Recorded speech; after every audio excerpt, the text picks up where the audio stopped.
25 கோடி ரூபாய் பெற்றுக்கொண்டு அடிமை சாசனம் திமுகவிற்கு எழுதி கொடுத்த ஐயா சுண்டெலி வெங்கடேசன் அவர்களே, உங்களுடைய குரல் பாராளுமன்றத்தில் மட்டும் தான் ஒலிக்குமா?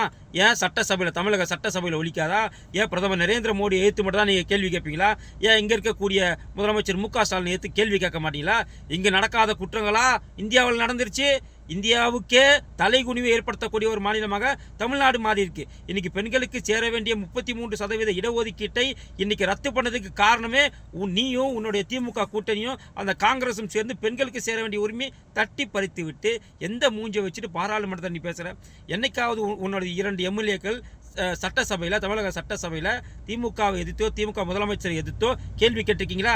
இங்கே சாராய ஆறு ஓடலையா? இங்கே பெண்கள் பாதுகாப்பாக இருக்கிறாங்களா? ஏன் டெய்லி பெண்கள் கற்பழிக்கப்படலையா? பெண்களுக்கு பாதுகாப்பான மாநிலமாக தமிழ்நாடு இருக்கா?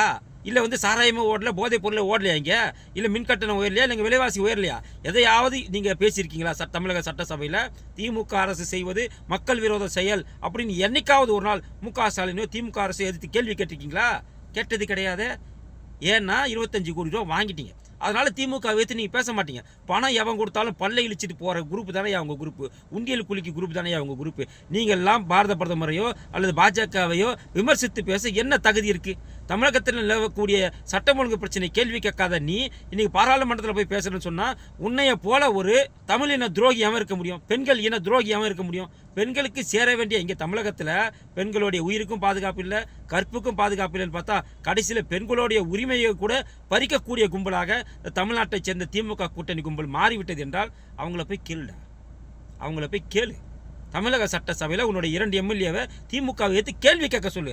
5 வருடமாக 9 ஓட்டையும் மூடின்னு இருக்கிறானுங்க உன்னுடைய எம்எல்ஏக்கள். ஆனால் இங்கே நீ பாராளுமன்றத்தில் மட்டும் கத்தி கத்தி பேசி என்ன பிரயோஜனம்? உனக்கு இங்கே உரிமை கொடுத்துருக்குறோம் கத்தி பேசுறதுக்கு. ஆனால் தமிழக சட்டசபையில் அடிமையாக கூனி குறுகி நிற்கக்கூடிய கட்சியாக இன்றைக்கி மார்க்சிஸ்ட் கம்யூனிஸ்ட் கட்சி இருக்குது. உன் கட்சியே உனக்கு அடிமை சாசனம் எழுதி கொடுத்துட்டு வச்சுட்டு நீ பாராளுமன்றத்தில் பேசணும்னு சொன்னால் உன்னை போல ஒரு ஈனப்பிறவி இந்தியாவில் இல்லை, தமிழ்நாட்டில், உலகத்தில் எங்கேயுமே இருக்க முடியாது.